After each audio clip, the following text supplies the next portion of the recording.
नमस्कार, आप सभी का स्वागत करता हूं अपने YouTube चैनल सुरेंद्र सिंह बोरा में। साथियों, माननीय हिमाचल हाई कोर्ट ने 29 अप्रैल को जेबीटी प्राथमिक शिक्षक भर्ती प्रक्रिया में जो 20 नवंबर को रोक लगा रखी थी, उस रोक के लिए जेबीटी की रिक्वेस्ट को एक्सेप्ट करते हुए भर्ती प्रोसेस यानी कि भर्ती काउंसलिंग को शुरू करने का आदेश दे दिया है। लगभग 4000 पदों पर ये भर्ती प्रक्रिया बाकी है होनी, मतलब बाकी है कि 4000 पदों के लिए भर्ती प्रक्रिया शुरू की जाएगी। और 29 अप्रैल में जो माननीय हिमाचल हाई कोर्ट ने आदेश दिया है, तो वो आदेश अभी सिर्फ एक झांकी है, क्योंकि उत्तराखंड, राजस्थान, वेस्ट बंगाल और मध्य प्रदेश के साथ साथ पंजाब में भी अभी नतीजे आने बाकी हैं, क्योंकि यहाँ सभी जगह पर ब्रिज कोर्स प्रशिक्षितों ने केस कर रखा है। क्योंकि हिमाचल तो अभी सिर्फ झांकी है, राजस्थान से ही इस केस में बहुत सारे इतने अच्छे मामले पड़े हुए हैं, क्योंकि 8 अप्रैल को आधी लड़ाई तो सुप्रीम कोर्ट ने ब्रिज कोर्स के हक में फैसला दे दिया है। आगे हम बात करते हैं, क्योंकि आगे क्या होना है। भर्ती प्रक्रिया जो है कि जेबीटी के कारण से रुकी हुई है सभी राज्यों में, तो यहाँ पर हिमाचल प्रदेश में 4000 पदों में जो भर्ती प्रक्रिया होनी है, उसके लिए हम आपसे बात करते हैं कि ब्रिज कोर्स प्रशिक्षितों की जो वीडियो मैंने बनाई थी, उस वीडियो को लेकर के कुछ लोगों को कि यहाँ तक कि अब परेशानी होने लग जा रही है कि मैंने आपसे पहले कहा कि धीरे धीरे जो सुप्रीम कोर्ट में झूठ के माध्यम से डीएलएड वालों का महिमा मंडन हुआ था और ब्रिज कोर्स का खंडन हुआ था, उसी महिमा मंडन में माननीय सुप्रीम कोर्ट ने रिव्यू पिटीशन में ब्रिज कोर्स के लिए एक ग्रीन सिग्नल दे दिया है। इससे पहले करवाया है या नहीं करवाया है, ये साबित करना अभी बाकी है। ये साबित कौन करेंगे?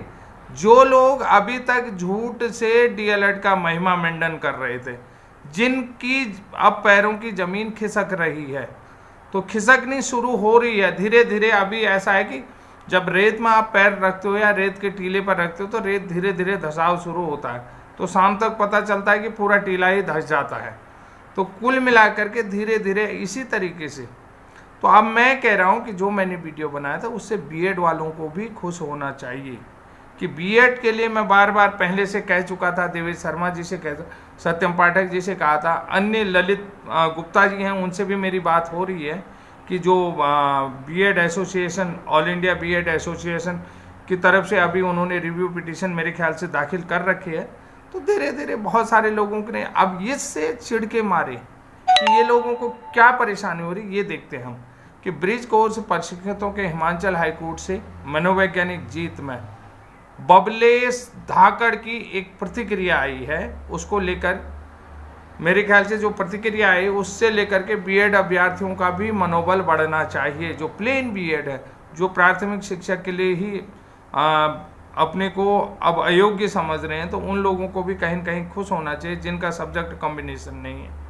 तो इनकी प्रतिक्रिया क्या है? बोरा तुम कितने भी उपाय खोज लो, या बोरा तुम कितने भी उपाय खोज ले, लेकिन तुम अब बीएड को नहीं बचा सकते हो। इसके लिए भले ही हमें केस लड़ने के लिए ज़मीन बेचनी पड़े, लेकिन हम तेरा बोरा बांध कर ही रहेंगे।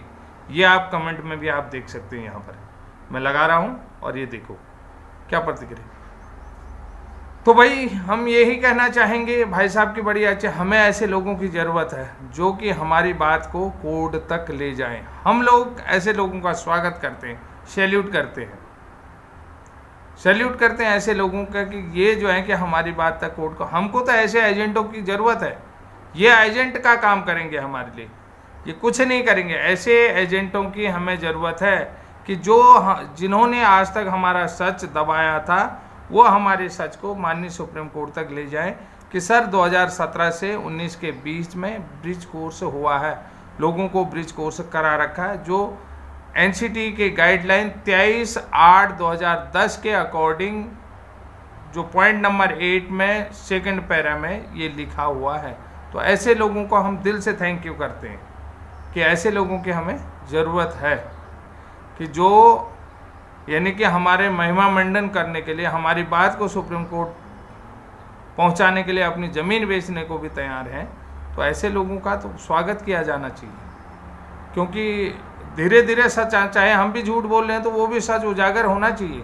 हम ये नहीं कह रहे कि हम किसी पर एक टीकी प्रतिक्रिया नहीं करें कि भाई कहीं हम झूठ तो नहीं बोल रहे हैं, कहीं हम गलत मुकदमा तो नहीं कर रहे हैं, लड़ रहे हैं, तो वो सच वहाँ तक पहुँचाओ।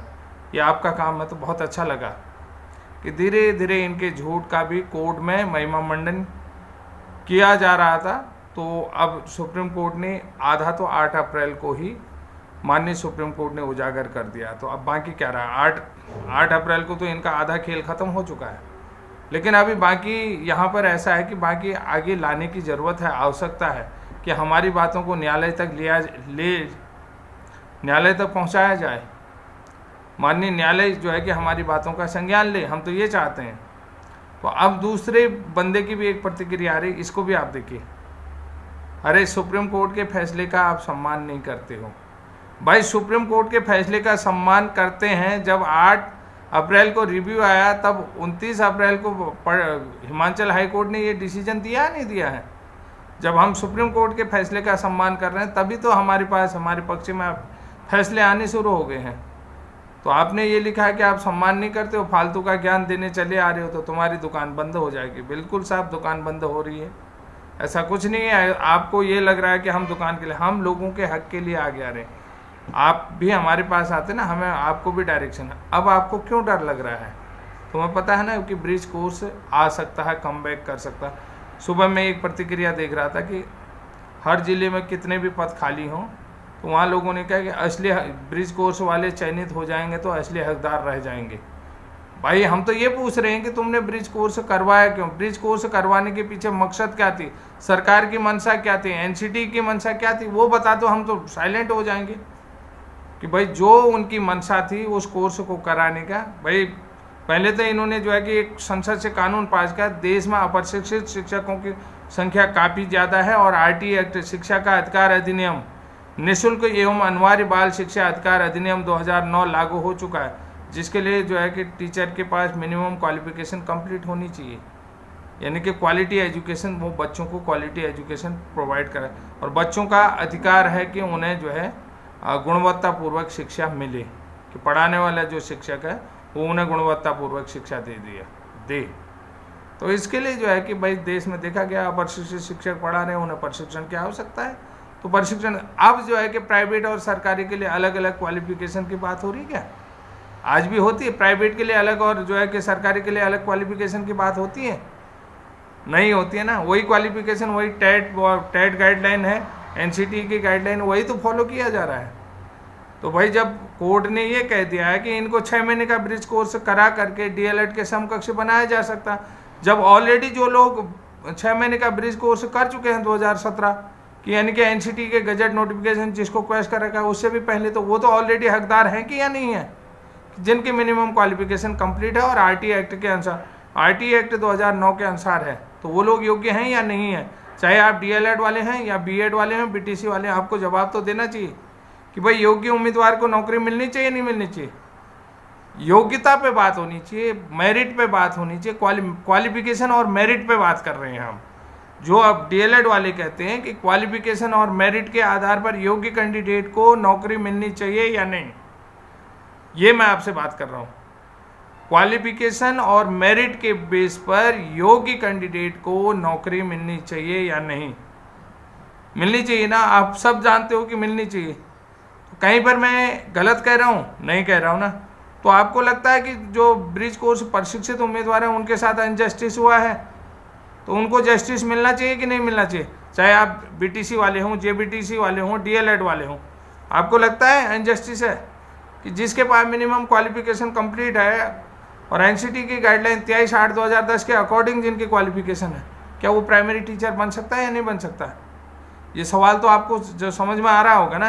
ये सारी चीज़ें जब भाई एनसीटी की गाइडलाइन को फुलफिल कर रहा है, मिनिमम क्वालिफिकेशन क्राइटेरिया को फुलफिल कर रहा है, तो वैसे योग्य कैंडिडेट को 1 से 5 तक पढ़ाने के लिए शिक्षक बनना चाहिए या नहीं बनना चाहिए? उसका है कि या नहीं है, उसका हक उसे मिलना चाहिए नहीं मिलना चाहिए? मिलना चाहिए ना आपके अनुसार।